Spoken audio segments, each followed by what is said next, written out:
Hello everyone, स्वागत है आप सभी के पसंद यूट्यूब चैनल राज एजुकेशनल में। शिक्षा विभाग अपडेट में आज के मॉर्निंग न्यूज़पेपर में कई अपडेट है और उन सभी अपडेटों को क्लेरिफाई करेंगे, जिसमें सबसे इम्पोर्टेंट बात है बेसिक शिक्षा राज्य मंत्री डॉक्टर सतीश चंद्र द्विवेदी ने स्पष्ट कहा है, उनका आदेश है कि नवनियुक्त अध्यापकों को वेतन निर्गत जल्द कर दिया जाए, सत्यापन पूरा करते हुए। और शिक्षकों के तबादले चुनाव के बाद स्पष्ट उन्होंने कह दिया है। और वैसे भी आप सभी को पता था कि तबादले की जो डेट है वो 20 मई के आसपास आपको देखने को मिलती, जो 2 मई के नतीजों के बाद आपको अब इस पे ही कार्य देखने को मिलेगा। और चुनाव के बाद मतगणना में भी ड्यूटी आपकी लगेगी, जो 2 तारीख की मतगणना रहेगी। और जिन जिन जिलों में आपके पहले फेज़ सेकंड फेज़ में चुनाव हो चुके हैं, यानी कि 15-19 में, अब उनकी मतगणना की ड्यूटी की लिस्ट भी आपको जल्द देखने को मिलेगी ब्लॉक वाइज। तो उसके लिए भी तैयार रहें, कमर कस लें और सारे सावधानियों का पालन करते हुए आप आगे बढ़ने की कोशिश करें।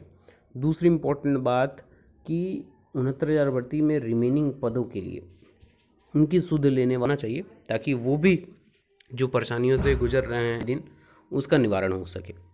तो बात शुरू करते हैं। पंचायत चुनाव के बाद जिलों के भीतर बेसिक शिक्षकों का होगा तबादला। बेसिक शिक्षा मंत्री ने विभागीय अधिकारियों को दिए निर्देश। मंत्री ने आचार संहिता के तत्काल बाद तैयारी करने को कहा है।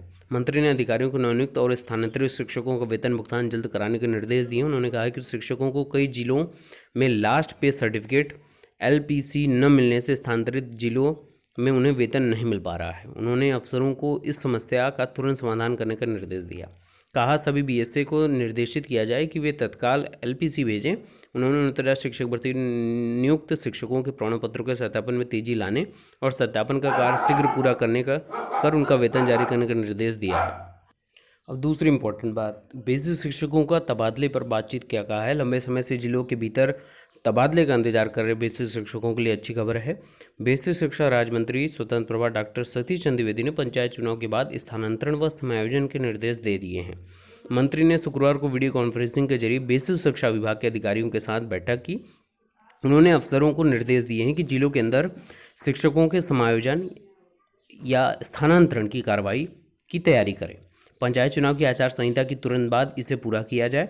बता दें, अंतर जनपदीय तबादले के बाद कई जिलों के तमाम स्कूलों में शिक्षकों की कमी हो गई है।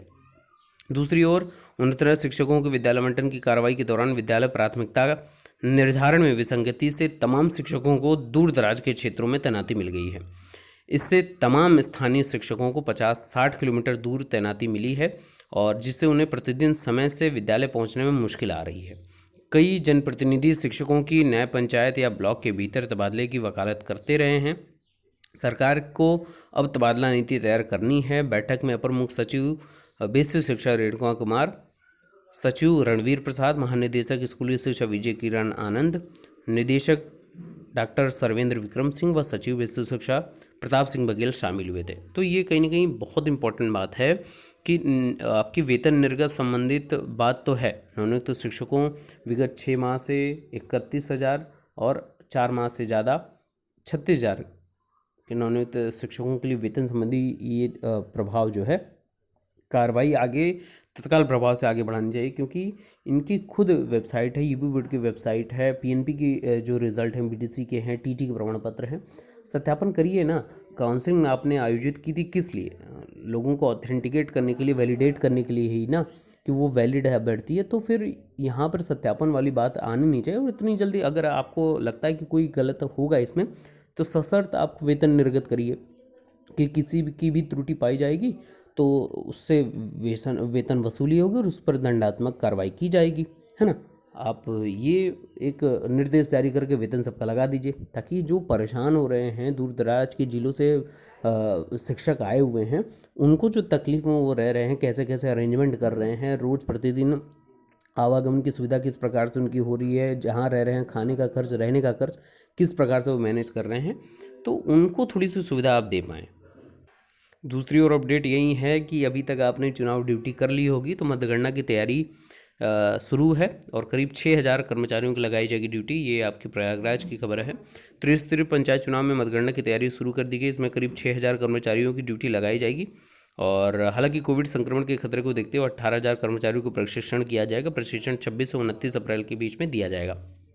तो कहीं ना कहीं जिन जिन जिलों में प्रथम चरण और द्वितीय चरण में मतगणना हो चुकी है।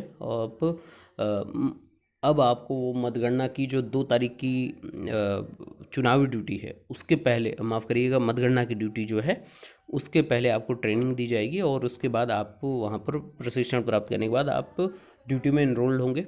और 2 फेज़ की आपकी रहेगी, लगभग 12-12 घंटे की। सुबह 8 बजे से रात 8 बजे तक एक ड्यूटी लगेगी, फिर 8 बजे के बाद जब तक चुनाव रिजल्ट घोषित ना कर दिया तब तक दूसरे की ड्यूटी लगेगी। तो इसी में आपको गणना करनी है और इसी हिसाब से रिज़ल्ट जल्द से जल्द डिक्लेयर कर दिया जाएगा। तो इन सभी चीज़ों के बीच में आप कितने ज़्यादा सजग हैं कोविड प्रोटोकॉल को लेकर, ये आपके ऊपर डिपेंड करता है।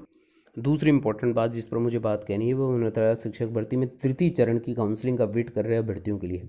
काफ़ी ज़्यादा अभ्यर्थी जो काफ़ी ज़्यादा क्लोज्ड हैं, लगातार जुड़े हुए हैं इस चैनल के माध्यम से, वो लगातार पूछते हैं कि सर होगा कब आखिरकार। तो जिस प्रकार से विशेष शिक्षा मंत्री ने इन सभी चीज़ों की सुध ली है, उसी प्रकार से ये बात स्पष्ट करके निर्देश दे देना चाहिए, अपने ट्विटर हैंडल से भी ट्वीट कर देना चाहिए कि रिमेनिंग जो अभ्यर्थी हैं वो परेशान बिल्कुल ना हों। उनके लिए जैसे ही आचार संहिता स्थानांतरण के लिए हमने बात कही है वैसे ही थर्ड काउंसलिंग की बात कर देंगे, ताकि वो भी एक थोड़ी सी सुकून के दिन वो भी जी पाएँ। क्योंकि जब से भर्ती हुई है 31 और 36 कंप्लीट होने के बाद, तब से वो बेचारे अभ्यर्थी बहुत ज़्यादा परेशान हैं। तो उनकी सुध लेने वाला विभाग का मुखिया ही होगा, तो उनको ये बात समझनी चाहिए। और कोविड जैसे हालातों में अभ्यर्थी निकल नहीं पा रहे हैं, अपनी बात नहीं रख पा रहे हैं, तो उसके पीछे रीज़न है कि वो सुरक्षित रहेंगे तो ही तो ड्यूटी कर पाएंगे, और सुरक्षा का ध्यान आप सभी को रखना है। बाकी हम यहाँ से लगातार बात पहुँचाते रहेंगे। आप सभी बस एकजुट रहिएगा और निश्चिंत रहिए। जैसे ही सारी चीज़ें होती हैं, चुनाव, देखिए मैंने कई बार बोला और इस बार फिर से बोलूँगा, 2 तारीख के बाद आचार संहिता जब ख़त्म होगी तब लगातार आप सभी तत्पर रहिएगा और विभाग भी तत्पर रहेगा आपको पूर्ण समायोजित करने के लिए, नियुक्त करने के लिए। बाकी के लेटेस्ट अपडेट के लिए बने रहिए। Best of luck, thank you so much.